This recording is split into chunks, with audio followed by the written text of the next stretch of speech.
আজ শুক্লপক্ষের পঞ্চমী তিথি, যেদিন পুরীতে পালিত হয় হীরা পঞ্চমী।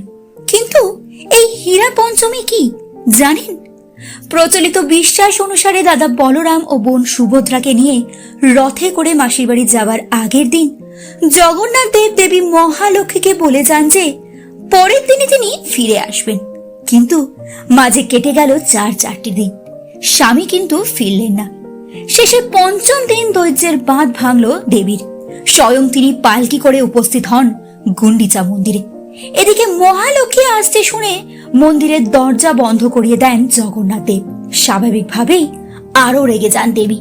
সে সময় সামনে দেখতে পান জগন্নাথ দেবের রথ নন্দীঘোষকে, আর রাগে ও অভিমানে দেবী ভেঙে দেন নন্দীঘোষের কিছুটা অংশ। আর আজও পালিত হয় সেই প্রথা, যে প্রথাকে রথভঙ্গ বলা হয়ে থাকে। জয় জগন্নাথ।